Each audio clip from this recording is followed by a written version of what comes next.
তবে রাজধানীর কাকরাইল মোড়ে অবস্থান নিয়ে বিক্ষোভ করছেন ইশরাকের সমর্থকরা। সেখানে আছেন সহকর্মী বিজন কুমার দাস। বিজন, এখন পরিস্থিতি কি জানাবেন আমাদের?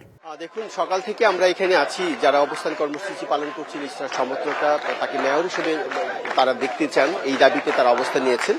আমরা আগেই জানিয়েছিলাম যে আসলে যারা এখানে অবস্থান করছেন তারা কিন্তু রাত ভর এখানে অবস্থান করেছিলেন এবং তাদের যে কাঙ্ক্ষিত নেতা যে মেয়র তিনি এখানে ছিলেন, তাদের সাথে অবস্থান করছিলেন।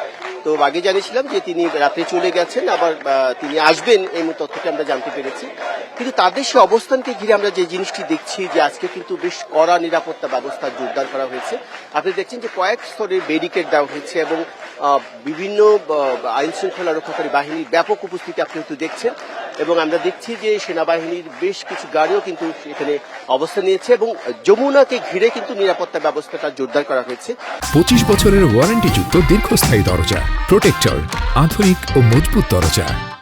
এই কারণ হিসেবে আসলে আমি তাদের সাথে কথা বলতে চেয়েছিলাম। তারা বলছে যে তাদের দাবি আদায় না হওয়া পর্যন্ত তারা এখানে থাকবেন এবং যদি দাবি আদায় হয় তাহলে তারা মিষ্টি বিতরণ করবেন, তারা মিছিল সহকারে চলে যাবেন। আর যদি দাবি আদায় না হয় তাহলে তারা যমুনার দিকে যাবেন। এই কারণে হয়তো তারা এই জায়গাটি বেছে নিয়েছেন।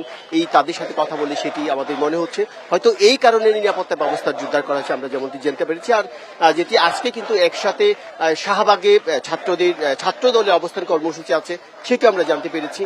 ঠিক কাকরাইলে যেমন তার সমর্থকরা আছে এবং বিএনপি নেতাকর্মীরা কিন্তু এখানে তারা যোগ দিবেন এবং হাইকোর্টে আজকে যেটি রায় আছে 11:15টার দিকে সেই রায়টি হওয়ার কথা, যে কাঙ্ক্ষিত রায় তাদের ফলাফল আসে কিনা। হাইকোর্টের সামনেও তারা থাকবেন এবং তারা বলছেন যে মৎস্য ভবনে তাদের অবস্থান থাকবে এবং সেই সাথে নগর ভবনের ভিতরে কিন্তু যারা কর্মচারী ইউনিয়ন আছে সেসব নেতারা কিন্তু তারা ভিতরে থাকবেন। মানে গত 8 দিন ধরে যে এই আন্দোলন চলছে, যে অচলাবস্থা চলছে, এই দক্ষিণ সিটি কর্পোরেশন কার্যত অচল হয়ে পড়েছে। আমি একজন কর্মকর্তার সাথে কথা বলেছিলাম নগর ভবনে, তিনি বলছেন যে আসলে এই অবস্থার কারণে তারা অফিস আসতে পারছেন না, অফিস করছেন না এবং আঞ্চলিক অফিসগুলি যে ছিল সেগুলিও আপাতত বন্ধ রয়েছে। একটা অচলাবস্থা বিরাজ করছে। এই জন্য তারা বলছেন যে আমরা দেখছি যে সময়োচিত করাচ্ছে, লোকজন এখানে বাড়ছে। হয়তো পরবর্তীতে তাদের সমন্বয় যিনি আছেন আন্দোলনকারীদের একজন নেতা, তার সাথে যদি কথা বলতে আমরা পরবর্তী কর্মসূচি আপনাকে জানাতে পারবো। তো অর্ঘ্য আপাতত এই ছিল এখান থেকে আমার কাছে সবশেষ। বিজন, ধন্যবাদ আপনাকে।